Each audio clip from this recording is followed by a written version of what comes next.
the amount of people that have come and reached out to me about like this was their intention, but they realize that doesn't work for them anymore. And you actually have done it. You've done the work, you've learned, you've built, you've made the mistakes. And they come to us saying, you know, I really want to build a portfolio. I want to, and I know that retirement's coming up in maybe 10, 15, 20 years. Had success in my property. You know, I bought it in Sydney. I bought it for $1 million. It's now worth 1.6. Our governments are pumping money into these areas. All right, hi guys, welcome to Built Different. I've got Ali here today from the Buyers Club. Hi, Ali. Hi, Michelle. How you going? Good. It's weird being so formal when we're like... Yeah. We've known each other for so long. Yeah. Definitely. Look, before we get started, I want everyone to kind of know a bit more about you and your space and your journey with property. Obviously, I know a bit, but yeah, tell me, how'd you get started? Okay, well, you know, I never like to call it kind of the rags to riches story, but I started pretty young, I'd say. Kind of, I guess, just going back a little bit, right? I kind of, you know, to see if you've heard the story, kind of grew up in housing, single mother, migrant mother, came from the Middle East, left, and pretty much raised us on her own. So, and, you know, from that, it was always kind of the idea of like trying to create wealth, right? And anyway, went through high school, university, studied property economics at university. But I started in real estate at like 18, right? So did a little bit of real estate, worked, you know, did the open homes. Didn't like that because I was like, it was always the one thing I always tell people. It's like, I didn't like the real estate space because you were only told to kind of learn to sell that specific area. Whereas when I had, the concept of buyer's agency was relatively new. And I love the idea of actually knowing how to buy different properties and not having to stick in one specific area. So pretty much I just started as a buyer's agent. I was 18, worked obviously a couple of jobs, you know how it is, Macca's, Woolies, trade, doing all that kind of stuff. And yeah, I bought my first property like 18, just before 19. So we worked there, was a buyer's agent, a couple of years into the role, you know, did start off on the phones, but just always interested me. Property always was a thing that interested me, learning how to create wealth, how to buy property, how to make money. And, you know, we're Lebanese, so everything is about property, everything is about building a duplex. But I did have a feeling that there was something different, right? There's got to be a different strategy besides the one that everyone already knows. The Sydney strategy, right? The Sydney strategy, right? The 101, build a duplex and make some money, right?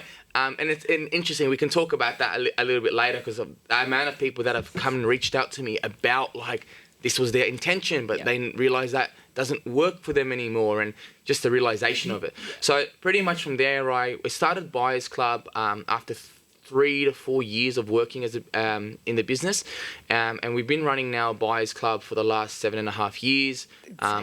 I've been, you know, actively building my own property portfolio.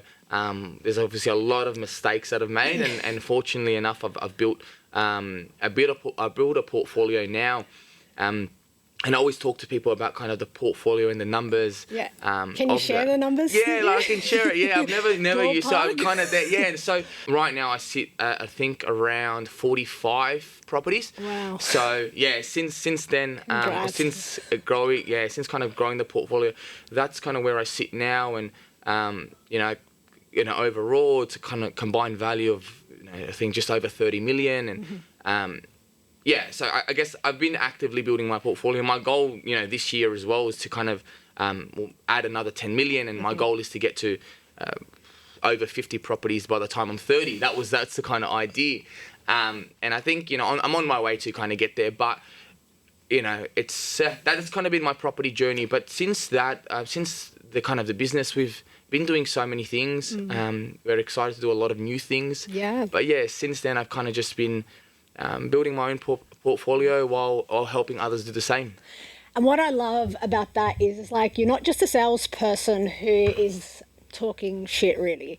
You actually have done it. You've done the work, you've learned, you've built, you've made the mistakes. And that's what I guess, makes these kind of conversations so valuable, because you're talking from experience versus from a script or from, hey, I've got this bunch of properties, you should buy in this area because I'm an agent or whatever it might be, which is really great. And I mean, you mentioned you made some mistakes. Tell me some of the mistakes that you've made and you've learned from. I'm reminded every day because, it's funny when people buy property and they always say, when we check realestate.com, we see how much they're going for now. Yeah. And I'm like, you guys, you have to intentionally check realestate.com. I, regardless, have to do it every day. So I'm always reminded about some of the mistakes that I've made. And listen, the biggest mistakes that I've made two, right? And I think I genuinely wish I could share this with everybody and everybody can learn from it, because one was selling property. And when people go, well, that's not really a mistake, I think when it comes down to strategy, for me, I felt like it was a mistake. And the reason that I say that, Rochelle, is simply this. I never needed to sell the property. When I really looked at why I sold, it was the only real reason was because I wanted to follow the Sydney developer dream and buy and sell property. So that was one of my biggest mistakes, selling property that I didn't need to do. And just to touch on why I didn't need to, the property's cash flow actually covered itself, right? And you purchased property through us, and so you know that if a property covers itself, then there's no real reason to ever have to sell it, right? Overall. So that was the biggest mistake. When I look at how much that's probably cost me over the years, I would probably say it's definitely within the millions. But of course, in saying that, it's actually motivated me to have see that mistake and say, okay, well, you know what, I've made that mistake. Now my focus is to go a little bit harder into property, or find more opportunities and find properties and know that I'm going to hold. So now I hold everything. But of course, there will be a time when I do sell, and that would be purely when I transition my portfolio from what I call an accumulation stage to what I call like a consolidation stage, where essentially I go from buying property that's purely focused on kind of capital growth, then to focusing on property that is like a cash flow. So I can eventually, kick my feet up one day, and something along those lines. And then the second mistake, honestly, is doing things I didn't understand. How I guess got into that situation was, again, when you start having success in property, and I find this quite a lot. You start having success in property, what do? You go, oh my God, like this is great. Now I'm going to look at different ways to invest. I'm going to do land subdivisions or development. And it's so many times where I see people that have made 200-300 grand on buying a property interstate, and they're like, I'm going to take this money. They bought a $500,000 property. It's gone up, and now they're like, I'm going to go buy a $3 million project. And it's like, where's your experience? So I went into that. I invested money into a development. Again, it was outside my space. It wasn't what I knew. And that went horribly wrong, right? Horribly wrong. Again, another lesson that I learned, expensive lesson. So hopefully people can learn. Yeah, it's definitely expensive. But again, that motivated me to just focus on doing what I knew well.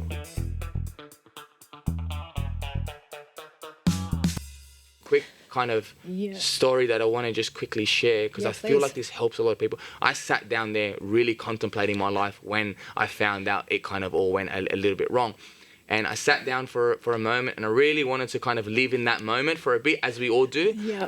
But then ultimately I focused on what I knew worked, and you know what, it motivated me. I ended up going into a couple other property deals that I knew worked, that were in my space. It's what we do every day for ourselves, for our clients, and genuinely I made that money back plus some in just a very small space. I think it was like less than 12 months. So I was very fortunate in that, but definitely a lesson learned not to go out of what you know. Yeah, I really love that. And like, honestly, there's no teacher like a bad experience or a failure. Like, you know now you'll never make that mistake again. You sit, you sulk, you feel the feels, but like that's the only way you learn. And so like, it's so good to hear someone so successful like you in the property space has also kind of, you know, made a few errors on the way. It's humbling, isn't it? Yeah, it is. You never know.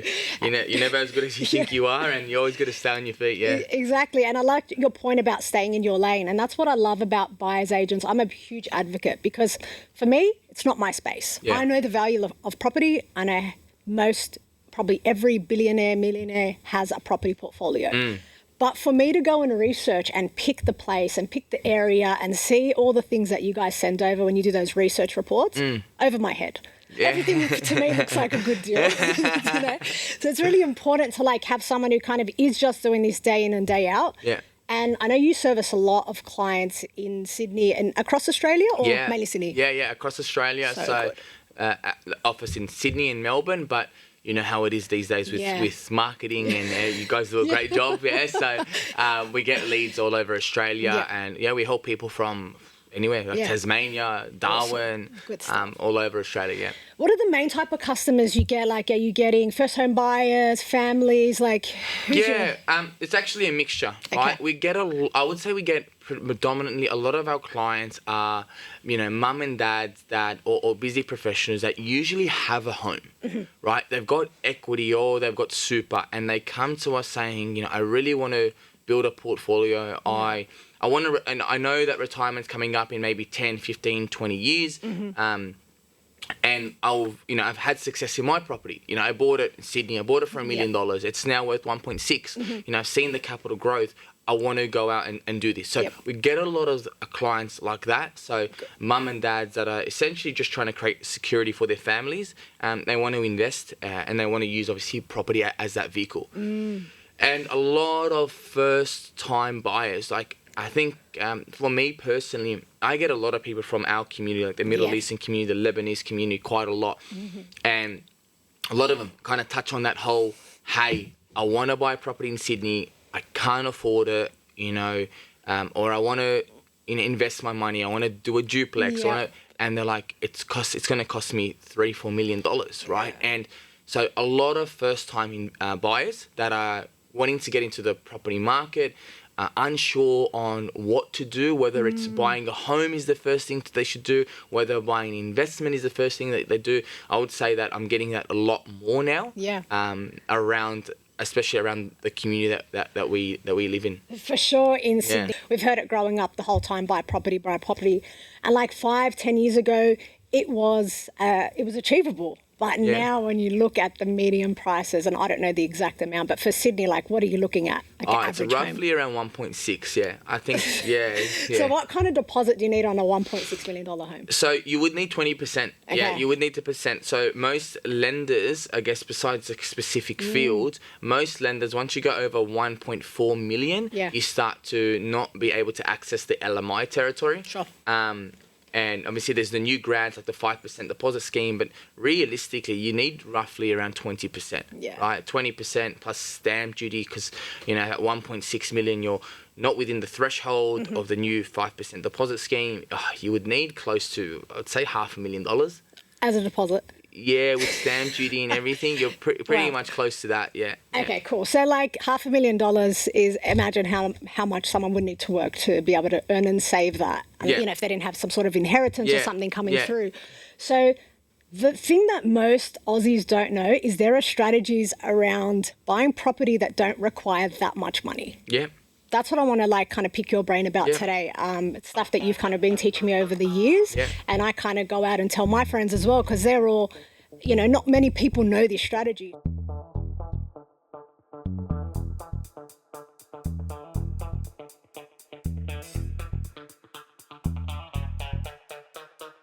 You know, for someone who doesn't have 500K sitting in the bank account, which is probably like 95%. You know, what are some other strategies they can look at? So there's so many different strategies that they can look at, right? Like there are things like, obviously, you know, the simplest one is obviously funding savings, right? But there are other lends that people can do, right? There are things like 95% loans, whereas you pay, you know, a 5% deposit or up to an 8% deposit. So there are properties that you can get into, or loans that you can get where you just need a minimal deposit. Sure. Could be 5, could be 8%.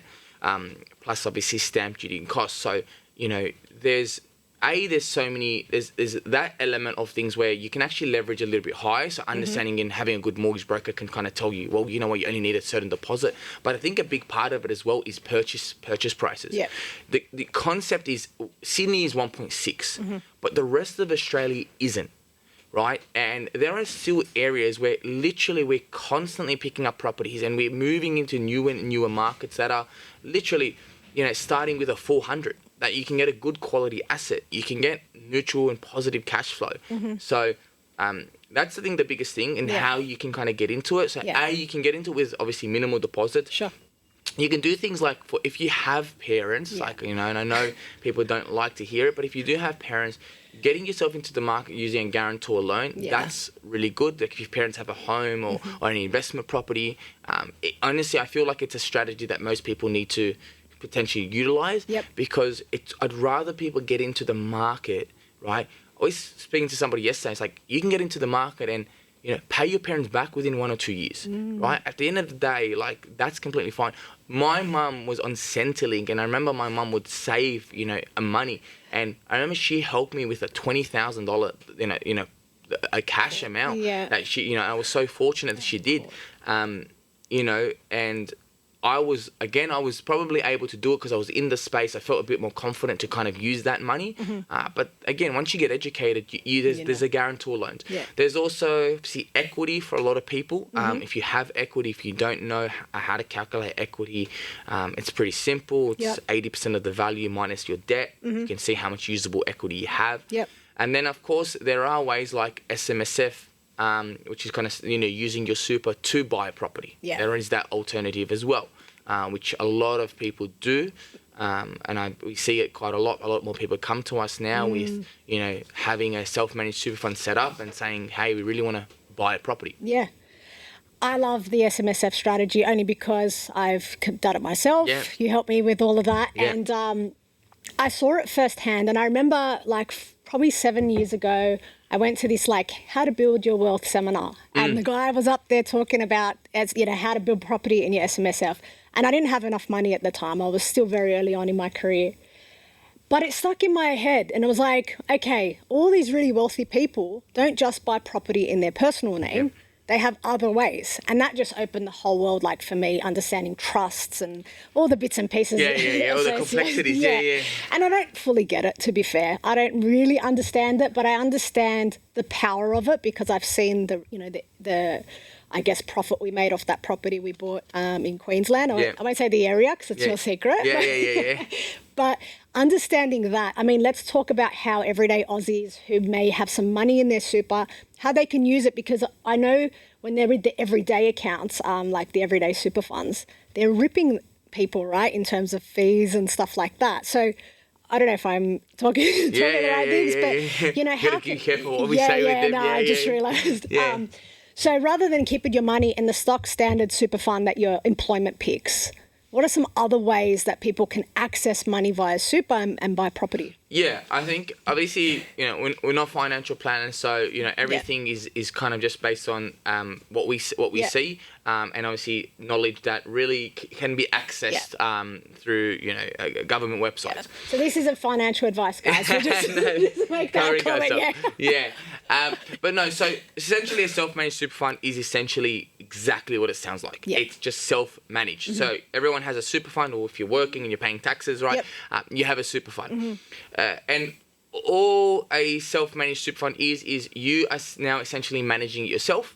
And you are buying assets and investing it within the confines of what is eligible for an SMSF, or what you can actually purchase. So there are things that you can buy and there are things that you can't buy. Right? Like, and we'll kind of touch on that, right? You can't buy a house for you to live in. You cannot buy, you know, there's always a rule where, you know, people think, oh, I'm going to buy a block of land and I'm going to get a loan for a house and I'm going to build a house. You can't do that. And the reason for that is because the rule in super is the asset needs to be income producing from day one. So it needs to be something that can produce an income, and it's got to pass what they call a sole purpose test, right? Which is, the purpose is that it's generating you an income, and it is an asset, and it is an investment vehicle.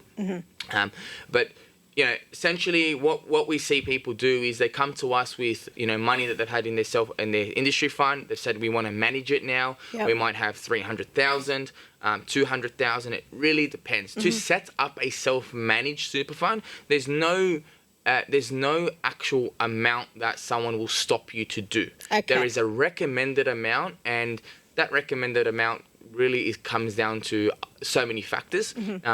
Things like how much it costs you to run the super, how much it will cost you to run a self-managed super fund. But there's no amount that someone will stop you to do based on how much money you have in there. Is there like a figure that you where it makes sense to do it? So obviously if you're thinking to buy property, you need to have the deposit. So is there a number in your mind that makes sense? There's a number that we always kind of work on, and the number is really more based on covering what we call like a 20% deposit. Sure. So, that can be different for everybody, right? The ATO have a number of around 200-ish thousand. And again, a lot of that is based on how much it will cost, how much fees you'll charge in an industry fund versus how much it's going to cost you to run a self-managed super fund. Yep. Okay. Right. So, we always look at, when people come to us that want to set up a SMSF and they want to buy a property, the most important question that they need to ask themselves, and of course get a financial plan or a statement of advice, is, do they have enough to go out there and buy a property? So if they were going to buy a $700,000 property, right, and they could get the loan for the amount that they needed, they would need to be able to cover the deposit, the stamp duty, any fees associated with the property. Yep. Right?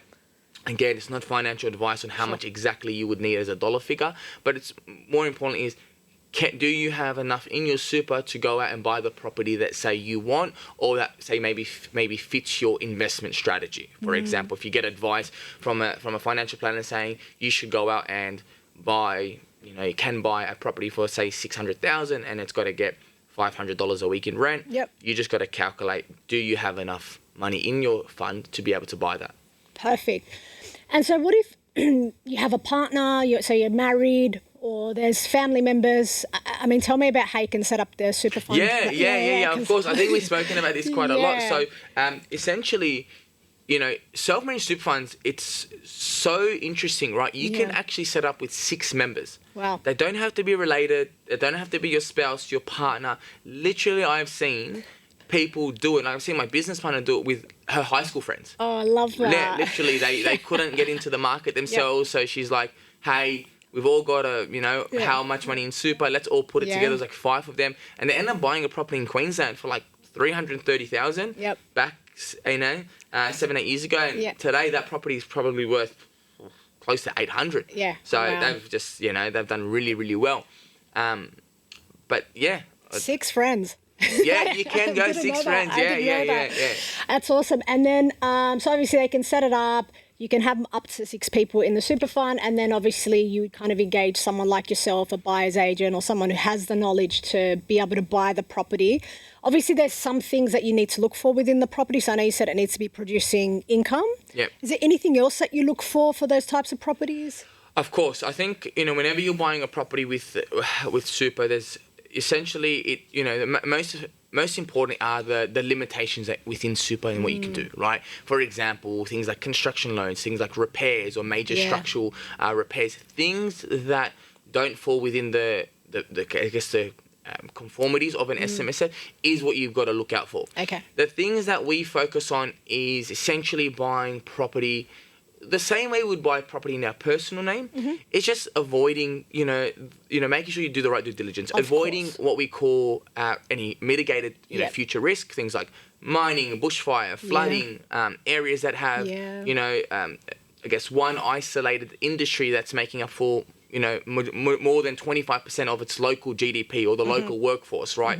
These areas can become cyclical markets, right? Where if a specific industry goes away, then there's a lot of unemployment, property prices will drop. Yep. But yeah, mainly we focus on, we do focus on a property that we're purchasing within super. We focus on something that we would say is a little bit more low risk. Yeah. Standard type of property, right? Nothing high rise, nothing major off the plan, nothing that needs huge amount of work, nothing that's run down, none of those renovated the lights that people love, you are constrained with what you can do. So we always look at focusing on properties that can provide steady income, right? Usually in areas that have really good diversity in employment, properties that are in good condition, good nick, obviously to a certain extent, subject to a building inspection, of course. As you know, just important that you have a property that again isn't going to cost you a huge amount of money on, in a specific time. Yeah, and so thanks for sharing all of that. I think it's really helpful. Yeah, a lot of people don't know this stuff.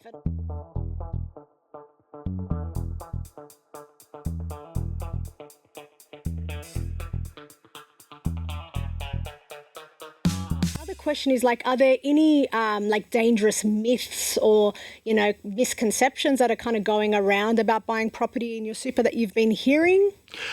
I think the biggest myth is that it's too hard. Yeah. Right? It really, again, I'm not saying you should go out there and set up an SMSF. That's not what I'm saying at all. Yeah. I'm saying that it isn't as complicated as people think it actually is. Right? So that's probably the one biggest misconception where people come and say, I've thought about this, I want to do it, but I just feel like it's going to be too hard. When they've met with, a financial planner or an accountant and they've been explained the way, and when they've come to us and bought a property, they're like, oh, this isn't too hard. Like, this is pretty straightforward.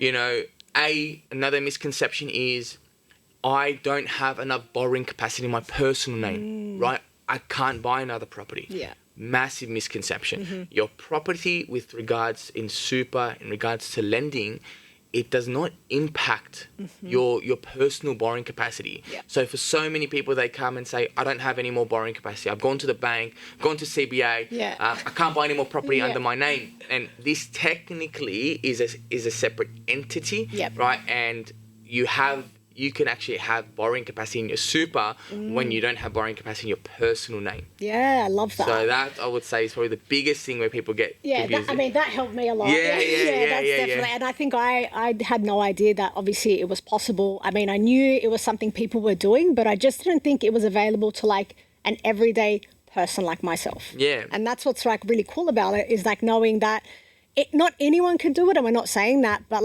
having a conversation is so empowering to know if this is right for your situation, we're all going to retire. We're all going to get to a point where we stop working. And so do you want to have that opportunity where you're retiring with a property portfolio, or, potentially, whatever you're left with after the industry funds? Yeah, 100%. Another misconception as well is that people think that if they buy a property in their super, they have to hold it forever.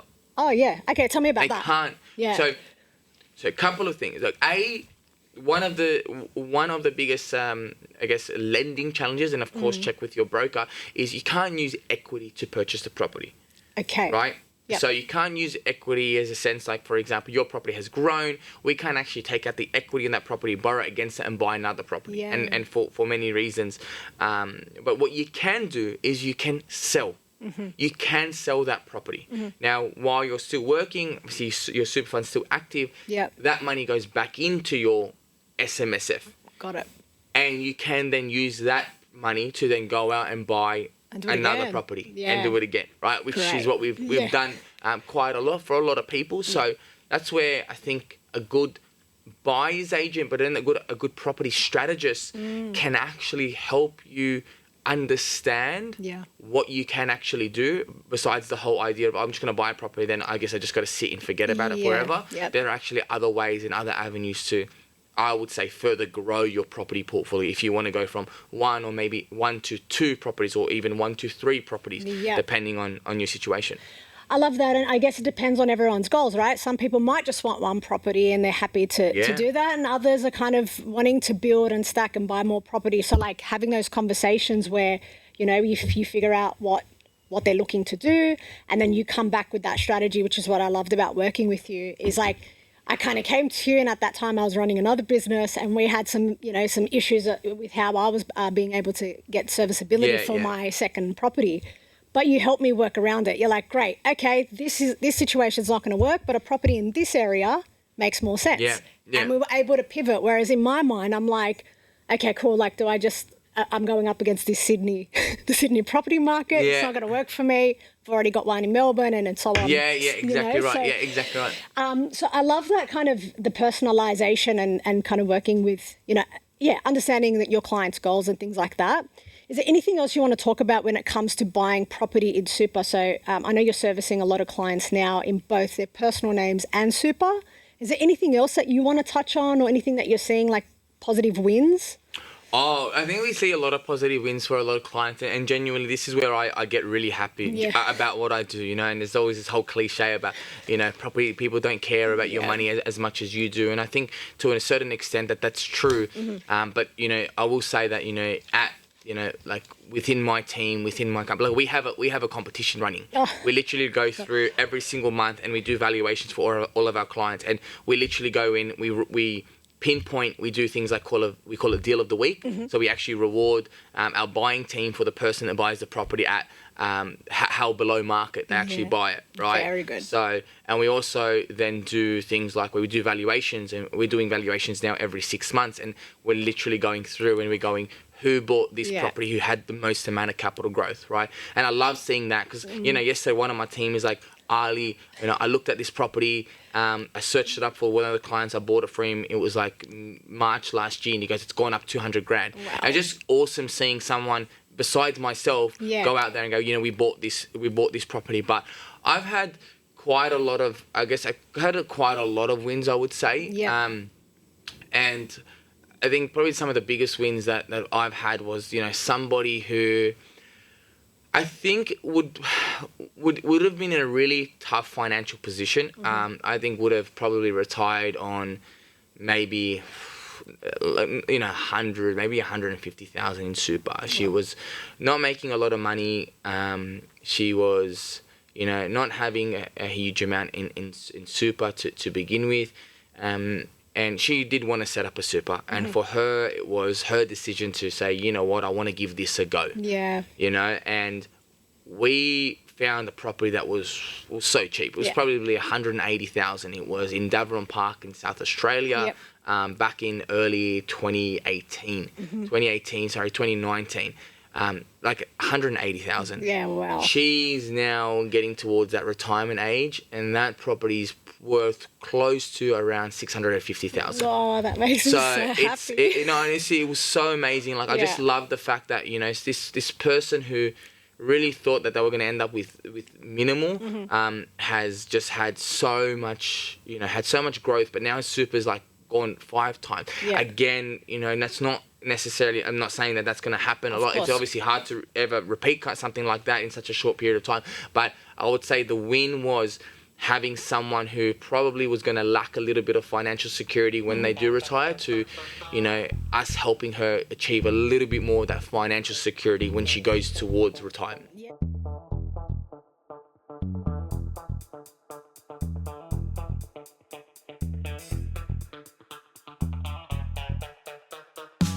I guess to the people who are thinking like they're seeing Australia booming, interest rates, going up now, it's all scary and everything. But is it too late to start this property journey? Like, tell me a bit about what your thoughts are there. Yes, absolutely not. It's not too late because, again, areas work in cyclical markets, right? So, for a lot of people that thought, Sydney was out of their, I guess, reach, they could have bought in Queensland. They could have bought in Perth. They could have bought in South Australia. There are still markets right now, if we talk about even capital cities, that you can buy good quality assets for under 600,000. Yeah, wow. You can buy areas that are regional markets. And I'm talking major regional markets in areas that are actually genuinely booming. Like governments are pumping money into these areas, right? Migration is growing in these areas. Population is growing. And then we talk about things like actual property data, like areas that have reducing days on market or stock on market is depleting. There's not enough supply.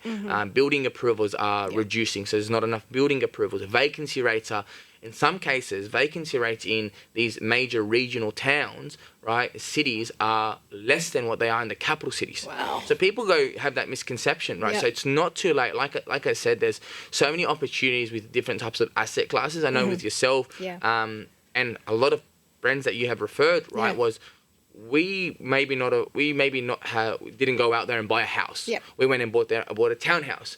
And in some cases, those townhouses has outperformed houses in some times. So there's so many. When I talk about property, I always talk about there is so much data to it in a way. Property, again, I believe grows on average 6 to 7% every year. It's done it for the last 60 years. Interest rates have been up and down 17%, 20%. And we've had GFCs, things like that. I, again, believe in the long-term plan of property, which is, again, why I hold property. But townhouses, low boutique, units, things like that, there are always going to be a time. I'm not saying right now is a time, but there will always be a time where you will be able to go out there and find a property that actually is going to meet your strategy. So there will always be a time. There will always be a market. There will always be something out there that can kind of help you, that will grow in value. So there will always be a time for people to get started. So I love that. And I just want to touch on the townhouse that we bought. That townhouse so we bought that in 2022 maybe? Yeah, around there. That property outperformed my Melbourne property, which is in a capital city. And that was bought in 2019. So when you look at the numbers, right? Because I remember you got it at a massive discount. So we bought in quite cheap. When I checked the regs, I did the same thing. I checked the regs, the property thing. I see them identical in terms of price point. And it's crazy because you think everyone says buy a 4-bedroom house, but it's not only about buying a house. This townhouse outperformed dramatically in a shorter period of time. So it's you're totally right about that. I always believe it's a location that grows itself, right? Whether you are buying in a townhouse, and again, the most important is about supply and demand. So. Where we bought, right, there wasn't a lot of townhouses coming up. Right? They're hardly building any townhouses there. And then when they are coming on, they're coming in and selling for a premium.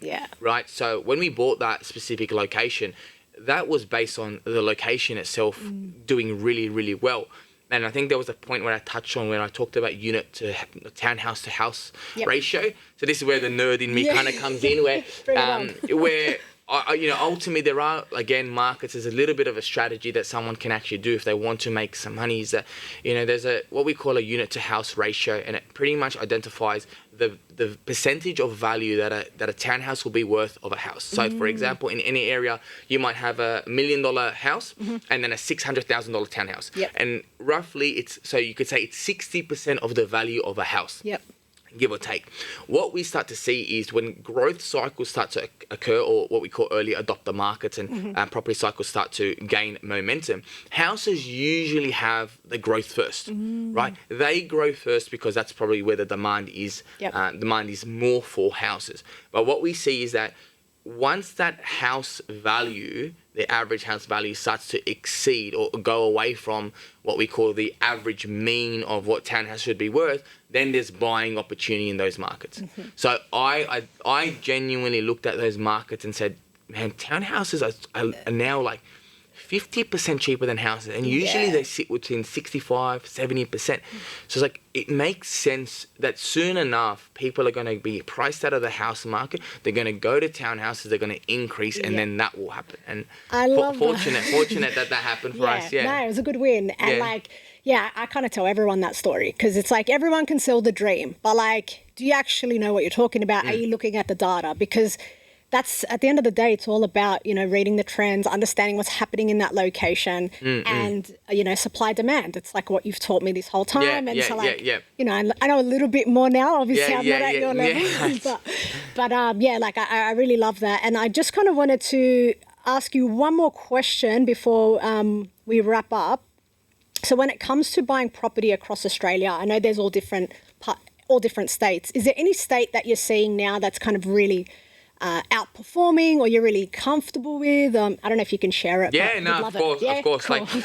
Genuinely, Okay, so there are so many states that we're still buying in right now, right? Because what we believe is, and what you should believe is that there are markets within markets, right? Let's just say, for example, call it Melbourne. Yep. Right, Melbourne, and a lot of people are looking at Melbourne and saying, no, absolutely, do not want to buy there.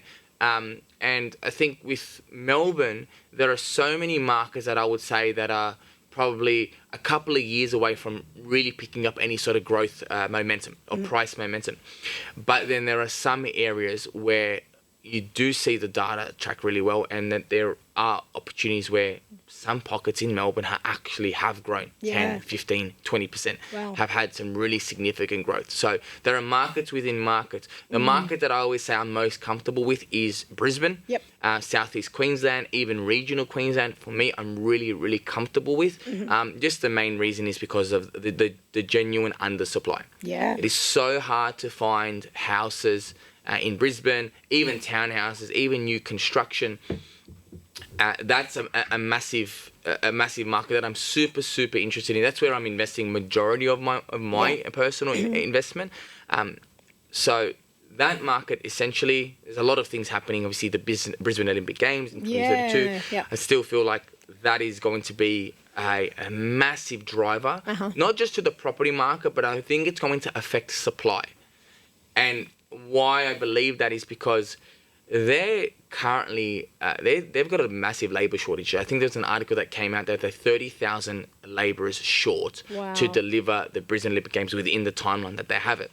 So I see that either we're going to have two issues. One, we're going to have an influx of population, obviously internal migration to come in and do this, which is going to drive property prices up because of the ultimately, rental prices, property prices, everything like that. But secondly, potential delay in future supply. So if, government goes out there and says, okay, well, we need all these, concreters, or we need all these, trade skilled, people, they might we call it jump ship from, say, residential to go out there and build commercial. And if there is less people building you the homes, then there are less homes coming up. Cost of construction goes up, delays occur, then that supply starts to diminish. And right now, we're not seeing that supply meet the demand already. And I feel like if there's a bit of a hurdle in the supply for the future, that may be maybe another thing, which is why I'm really comfortable. But another market that I think the one thing about us is that we always got to find markets that work for different strategies. Yes, of course. So, ideally, other markets that I'm really comfortable with are places like regional New South Wales, regional WA. Those markets, again, fulfill a lot more of they fulfill clients that have a lower budget, lower price point. And they're underlooked, aren't they? Right? Not many people kind of even think of those areas. No one thinks of them until it's too late, right? It's like no one thinks of these areas. And I was saying, hey, areas like, for example, Wagga Wagga, where we were buying, last year, and we were buying properties for, under 500 grand. Wow. And literally, I remember it was funny, we had an off-market deal, which we picked up for 535,000. The vendor ended up saying, hey, you know what? No, I want to go to the market. So we had almost like a verbal agreement, which sucks, because you lose the deal. But they ended up putting it to the market. They ended up getting 610,000. Wow. So where there are opportunities that there are times where prices are very undervalued, and then there are times where we were picking up properties for $100,000 less in just literally 6 months ago, right? So price movement can occur in different times. So many opportunities right now. My A pick would be Queensland, Southeast Queensland specifically, for a very low risk, long-term hold. Love it. Thanks for sharing that. Hopefully you're not giving away too much of your secrets. No, it's all right. The last thing I wanted to kind of touch on is let's say somebody's kind of watched this, they've seen the reel or they've watched the show and they're like, how do I get started? What's the process like? Obviously, I want, tell me about the next steps and if you've got something we can offer them. Yeah, for sure. Well, I think I was touching on earlier, we do have a kind of ebook on how to purchase a property through an SMSF. Now, of course, we talk about kind of, you know, what that process looks like from a lending component mainly. Yep. Not whether, you know, that information is going to be suitable to you. Of course. But we have an ebook that kind of does give a lot of insight around, you know, how the lending space works and if you had, you know, the funds to do it. So excellent. Definitely do that. So we'll get the book downloaded. If at that point they want to have a proper consult, do they have to pay anything for the consult, or how does the first one work? Yeah, absolutely. So absolutely not. Like we do initial consultations that you meet with a property strategist. They kind of walk you through the whole process on how we do things at Buyers Club, how we purchase properties, what is our kind of research methodology, our strategy. So that's completely free of charge. Cool. So yeah, anyone that is, you know, eligible to obviously purchase a property, we can run through that. Awesome, guys. And all you got to do is just mention my name. So just say that you saw it, you know, mention Rochelle, or say that you saw it on the show, and Ali will take very good care of you, or probably someone from his team. But yeah, if you have any questions, can they reach out to you direct, or? Yeah, of course. So they can reach out to me. Obviously, my, you know, Instagram will be there, so you can just reach out to me there. Obviously, reach out to yourself as well. So yeah, they can, you know, hit us up on obviously Instagram, our website, things like that. But if they really want, they're just gonna send through kind of their number and their email first and foremost to kind of get the download. We can send that through to them. Easy. And if they want to kind of schedule another call, they can just email us and say, hey, you know, easy. I want to schedule a call. Perfect. So just DM us, comment on the video. We'll reach out to you and we'll get it all sorted. Awesome. Awesome. Thanks for your time. Thank you. It's been awesome. Thank you.